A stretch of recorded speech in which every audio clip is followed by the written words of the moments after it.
नमस्कार शेतकरी मित्रांनो, स्वागत आहे पुन्हा एकदा एका नवीन व्हिडिओमध्ये नवीन अपडेटमध्ये। शेतकरी मित्रांनो, माननीय मुख्यमंत्री व राज्याचे कृषी मंत्री यांनी 2-3 जिल्ह्याचा प्रश्न गेल्या 2-4 दिवसामध्ये सोडवला। कारण त्या जिल्ह्यामध्ये अग्रिम पीक विम्याचं वाटप पूर्ण झालेलं होतं, परंतु 75% पीक विम्याचा प्रश्न हा प्रलंबितच होता।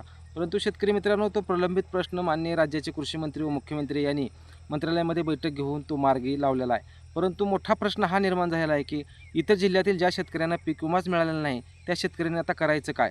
कारण राज्यातील भरपूर जिल्ह्यामध्ये फक्त 60 ते 70% पीक विम्याचं वाटप झालेलं आहे, परंतु इतर जे 20-30% जे पीक विम्याचं वाटप राहिलं आहे, त्या शेतकऱ्यांना अजून पैसे मिळालेले नाहीत आणि ते शेतकरी आजपर्यंत पीक विम्याची वाट पाहत आहेत।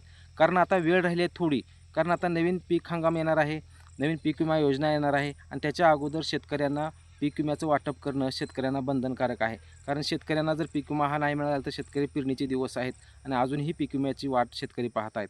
हा प्रश्न शेतकऱ्याचा जरी राहिलेला असला तरी शेतकऱ्यांना जर पीक विमा आता ह्या उर्वरित जर नाही मिळाला तर शेतकऱ्यांनी त्या कुणाकडे जायचं आणि काय करायचं हा प्रश्न मोठा निर्माण झाला।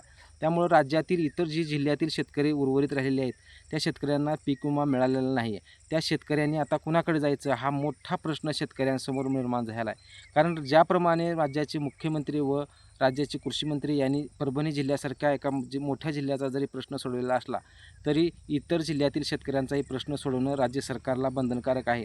परंतु त्यांनी फक्त एकाच जिल्ह्याचा प्रश्न सोडवल्यामुळं शेतकरी संभ्रमात पडलेत की आमच्या जिल्ह्याचा पीक विमा कधी येईल। तरी यासाठी माननीय राज्यातील शेतकऱ्यांनी एक निर्णय घ्यावा की प्रत्येकाने आपापल्या लोकप्रतिनिधीकडे संपर्क साधून यासाठी ज्या ज्या जिल्ह्यामध्ये पीक विमा पडलाच नाही त्या जिल्ह्यातील लोकप्रतिनिधींनी आवाज उठवणे गरजेचं आहे। राज्याचे मुख्यमंत्री असो, राज्याचे कृषी मंत्री असो यांच्याशी भेट घेऊन प्रत्येक जिल्ह्यामध्ये ज्या शेतकऱ्यांचा पीक विमा अडकलेला आहे त्या शेतकऱ्याचा पीक विमा कशामुळे अडकला यासाठी चौकशी करून त्या शेतकऱ्यांना पीक विमा वाटप करून देणं हा लोकप्रतिनिधीचं काम आहे।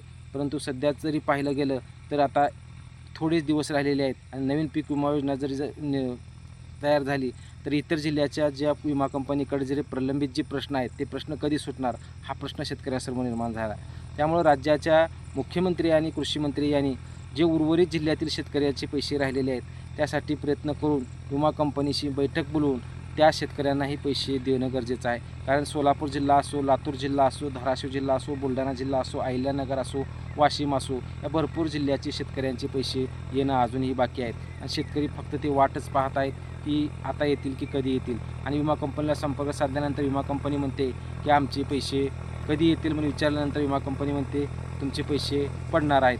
पडणार आहेत किती दिवस शेतकरी वाट पाहणार। तरी राज्य शासनाने या गोष्टीसाठी स्वतंत्र बैठक बोलवून ज्या ज्या जिल्ह्यामध्ये पीक विम्याचं वाटप अर्धवट राहिलेलं आहे व ज्या शेतकऱ्यांना पीक विमाच मिळाला नाही त्या शेतकऱ्यांना पीक विमा मिळवून देण्यासाठी सरकारनं प्रयत्न करणं गरजेचं आहे। कारण आता ह्या शेतकऱ्यांना जर पीक विमा नाही मिळाला तर ते शेतकरी असेच लोटकळत राहणार आहेत। कारण आता नवीन पीक विमा योजना आल्यानंतर या उर्वरित ज्या विमा कंपनीचे जी करार रद्द होणार आहेत, रद्द तर झालेत परंतु त्या विमा कंपन्या परत शेतकऱ्यांना पैसे देण्याला चालढकल करू शकतात।